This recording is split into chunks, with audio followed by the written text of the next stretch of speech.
Each member of the Jedi Order, from the youngest initiate to the wisest master, was devoted to following the Jedi Code. There is no emotion, there is peace. There is no ignorance, there is knowledge. There is no passion, there is serenity. There is no chaos, there is harmony. There is no death, there is the Force. While the Jedi Code mantra may seem simple, there are further rules that help to shape the Jedi even further. There were rules against the Jedi taking specific actions in combat, like killing unarmed enemies or seeking revenge. 1.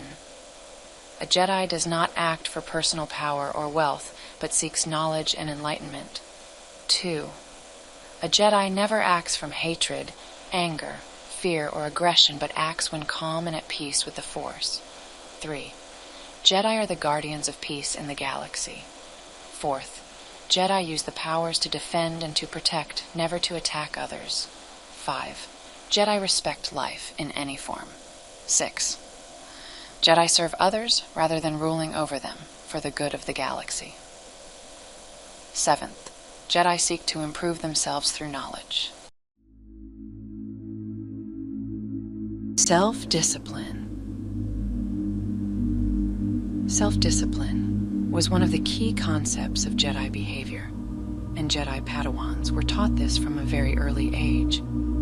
The lessons started off similar to what might be taught to an ordinary student. However, as the student progressed, so did the complexity of the lessons.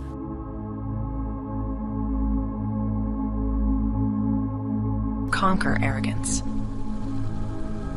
Jedi were required to learn that although they were able to use the Force, they were no better than those who could not. Jedi were taught that they were only Jedi because some had taken the trouble to teach them, not because they were superior to others, and that a Jedi Master was only a Jedi Master because he disregarded his own sense of self-importance and embraced the will of the Force.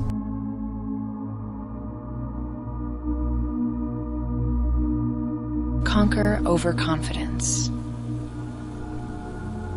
Many young Jedi students, while learning the ways of the Force, began to believe that they could accomplish anything. Many young Jedi died, taking on tasks that were far too difficult for them, not realizing that the Force was only truly limitless to those who had limitless understanding.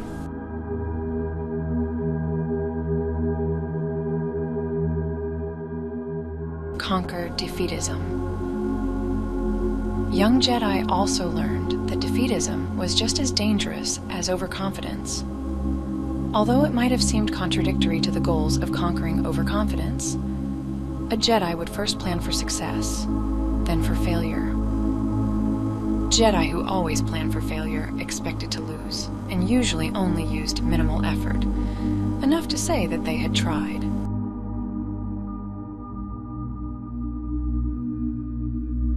Conquer stubbornness. Jedi would always have been ready to accept defeat if the cost of winning was greater than the cost of losing. Jedi were taught that it was always best to end things peacefully than to win or lose.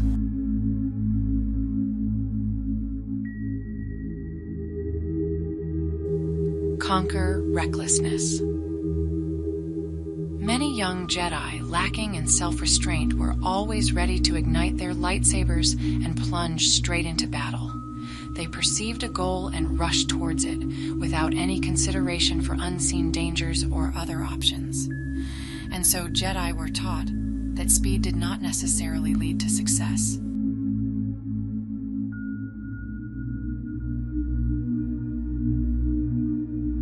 Conquer curiosity.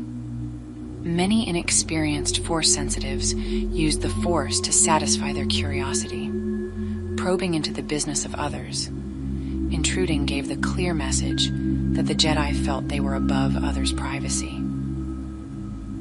Jedi were taught that although using the Force to discreetly uncover the secrets of others may have been occasionally necessary, it should never become a matter of course, as it would cause great distrust of the Jedi in general.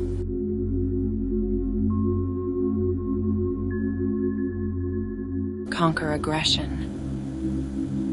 A sizable number of Jedi in training confused the meanings of attack, defense, and aggression. Thus, younglings were taught that it was possible for a Jedi to strike without aggression, so long as they acted without recklessness, hatred, or anger.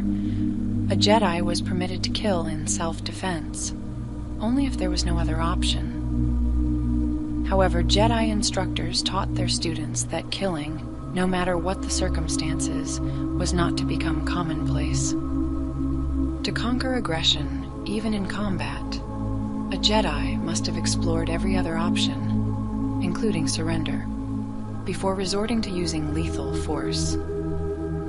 Jedi who depended on murder were close to the dark side of the Force.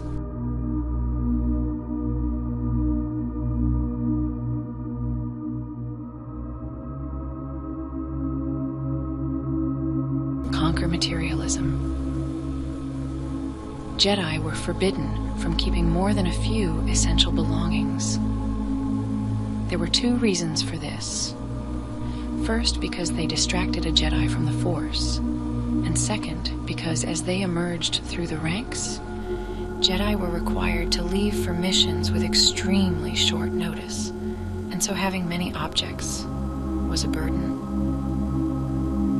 It was rare for a Jedi to possess more than they could carry on their person at one time.